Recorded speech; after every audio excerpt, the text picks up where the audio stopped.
duduk kembali. Hari ini anak-anak kita akan belajar tentang interaksi sosial. Lanjutan dari materi sebelumnya tentang nilai dan norma.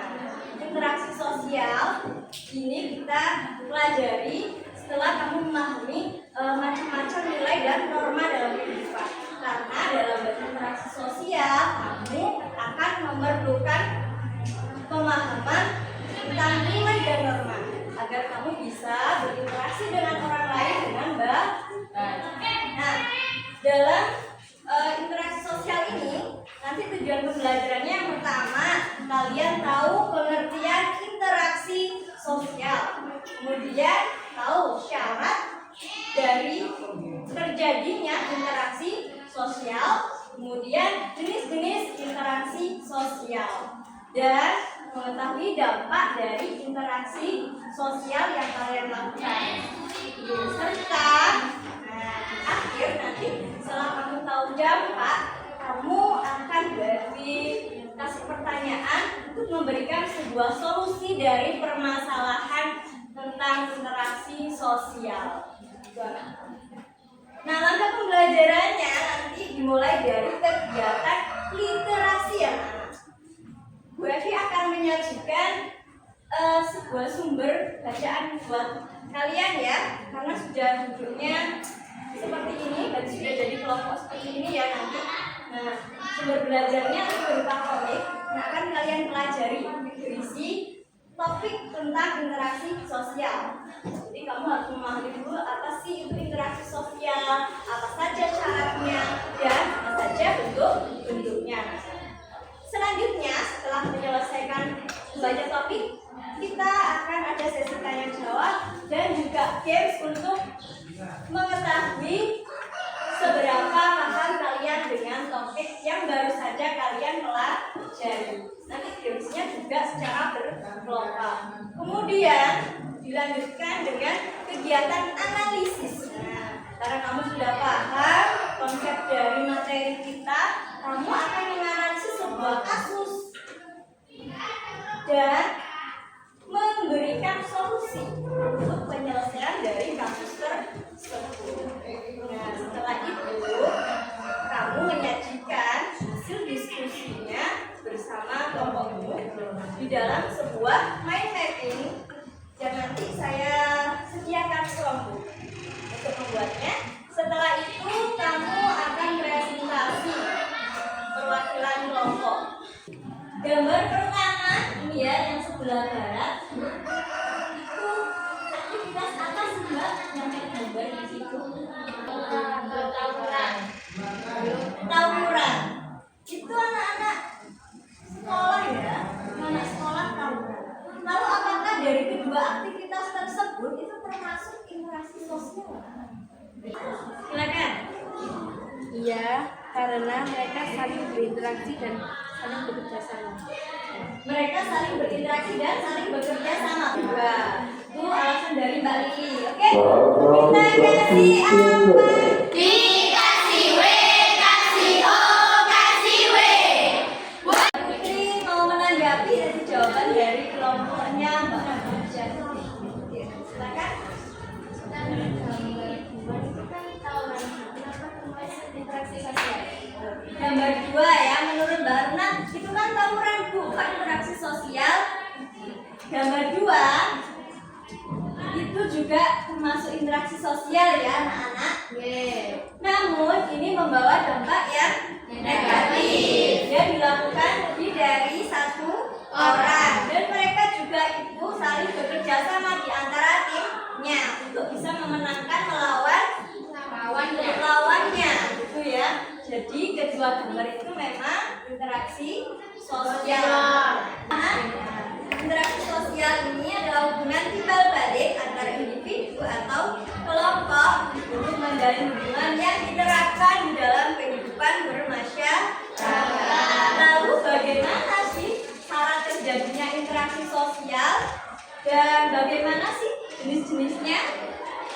Kali ini sampean akan mempelajari lebih lanjut dalam materi yang sudah disiapkan di sini bersama kelompok kalian.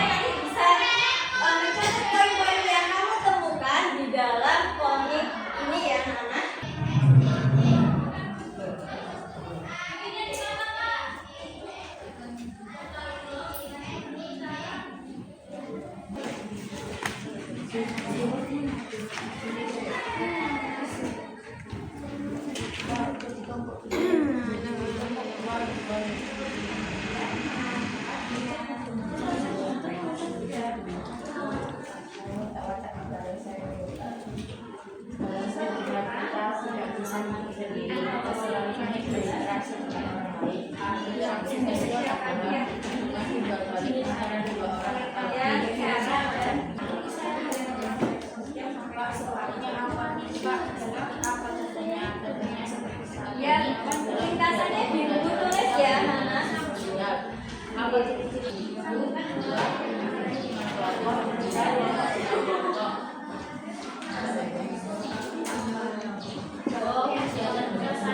Syarat untuk terjadinya interaksi sosial apa, anak-anak? Komunikasi Dan kontak sosial. Saya melambaikan tangan dan teman saya bertanya apa, dan disitulah terjadinya komunikasi sosial.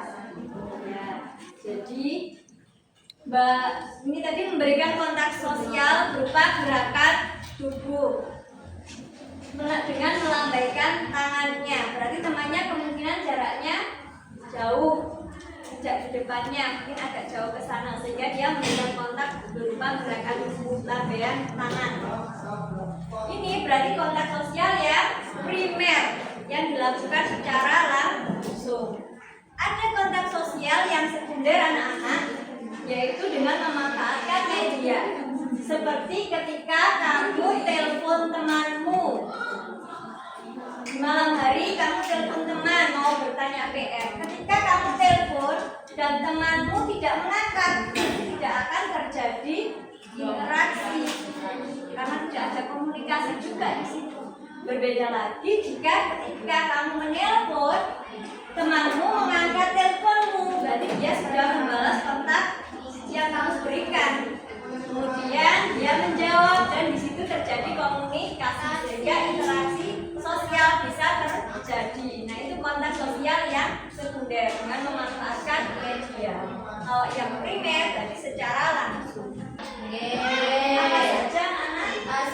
Asosiatif dan disosiatif. Interaksi sosial asosiatif dan disosiatif. Apa bedanya, anak? Kalau asosiatif, interaksi sosial yang mengarahkan pada penyatuan atau keberagaman, sedangkan interaksi sosial disosiatif mengarahkan pada perpecahan atau meredakan hubungan. Ya, jadi ada dua macam ya, seperti yang kita lihat di gambar pertama tadi. Interaksi sosial asosiatif yang mengarah pada persatuan atau lebih merekatkan hubungan, dan yang satunya disosiatif itu mengarah pada perpecahan atau merenggangkan hubungan. Contohnya yang asosiatif apa, Nana? Asosiatif kerjasama, akomodasi, asimilasi, Ya, itu bagiannya. Contohnya salah satu dari yang kamu sebutkan, kasih satu contoh, Mbak Aruna. Melakukan buket bersama teman, itu termasuk yang asosiatif asosiatif yang apa? yang kerjasama. Yang kerja sama. Ya, bagus. Kasih tepuk cinta buat Mbak Aruna. Tepuk cinta.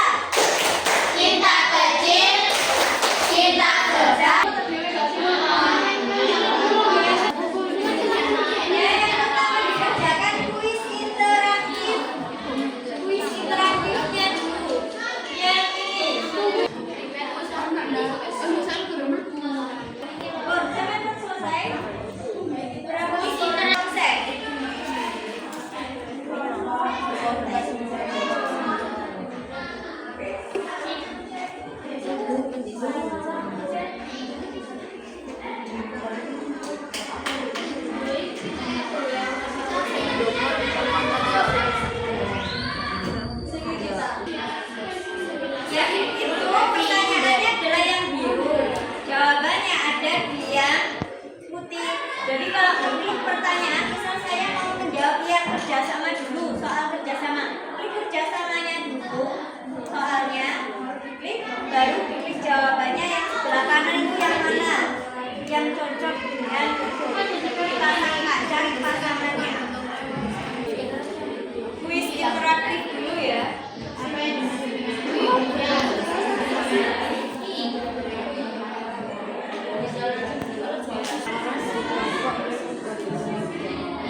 memberikan solusi untuk penyelesaian permasalahan ini.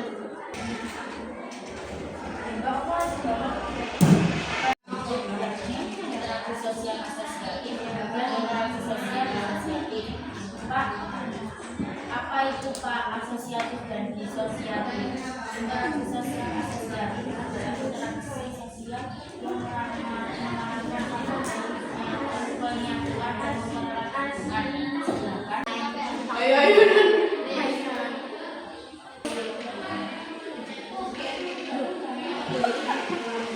Kalian ketawa loh.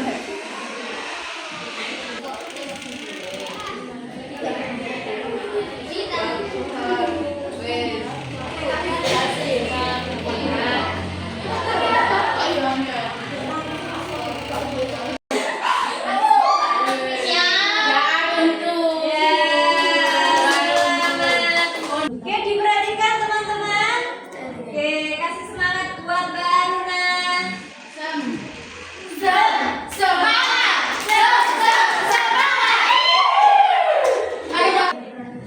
Assalamualaikum Yang warahmatullahi keras ya Mbak ya. wabarakatuh. Waalaikumsalam warahmatullahi wabarakatuh. Ini adalah hasil diskusi dari kelompok kami tentang sebuah studi kasus perundungan siswa di lingkungan sekolah. Faktor penyebabnya, inti permasalahan di sebuah sekolah terjadi tindakan penindasan secara sistematis dan berulang oleh seorang atau sekelompok siswa terhadap siswa lain yang berada dalam posisi lebih lemah. Faktor penyebab meniru contoh kekerasan yang dia lihat di rumah, media, atau lingkungan pergaulannya. Dampak akibat kejadian ini, korban mengalami psikologis berat seperti depresi, kecemasan, rasa tidak berharga, dan ketakutan kronis untuk pergi sekolah. Dalam kasus ekstrim, dapat memicu tindakan menyakiti diri sendiri hingga bunuh diri, dan bagi pelaku cenderung mengembangkan perilaku antisosial di masa depan, sulit berempati, dan beresiko lebih tinggi terlibat dalam tindakan kriminal atau kekerasan saat dewasa. Solusi untuk korban dengan cara mengajak korban ke psikiater atau mengajak korban untuk bercerita agar korban tidak merasa cemas dan depresi. Untuk pelaku dengan cara memberi hukuman oleh pihak sekolah agar jerah. Oke anak-anak, ada yang memberikan tanggapan untuk Mbak Aruna? Nah,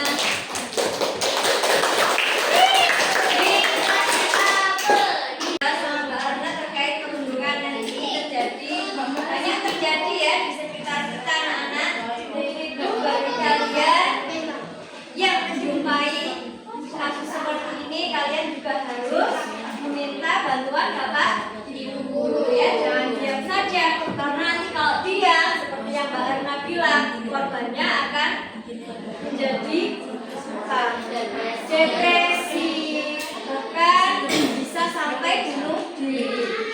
Karena sangat bahayanya, makanya kita harus saling bekerja sama dalam memberikan informasi apapun yang terjadi di lingkungan sekolah. Manfaat yang sudah kamu peroleh setelah mempelajari topik kita hari ini, dan apa akibatnya jika interaksi sosial hanya bersifat disosiatif. Silakan kamu tulis di kertas yang tadi di belakangnya. Satu kelompok bisa ditanyain pertanyaannya bisa.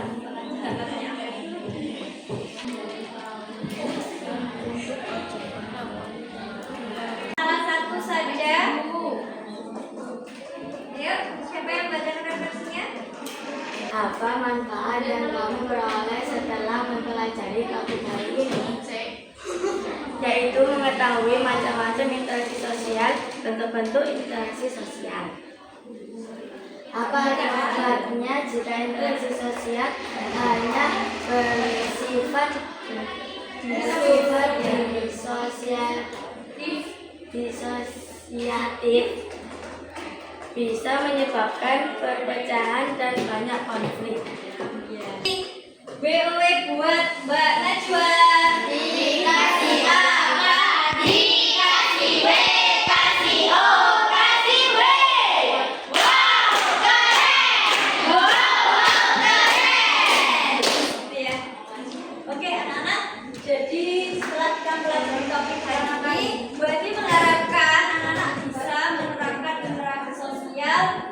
membawa pada persatuan antar teman. Jika terlanjur terjadi interaksi sosial yang disosiatif ya anak-anak, tadi dimulai dari persaingan yang tidak sehat, kemudian terjadi kontravensi akan lebih tinggi lagi ya. Kalau kontravensi tadi sudah dia bisa menyebarkan berbagai macam berita yang tidak benar tentang lawannya dan bisa mengarah yang lebih berat lagi yaitu konflik. Nah, interaksi sosial di sosial ini anak-anak harus kita hindari dalam kehidupan kita. Jika terlanjur terjadi maka segeralah diselesaikan agar tidak berlarut-larut dan menjadi besar.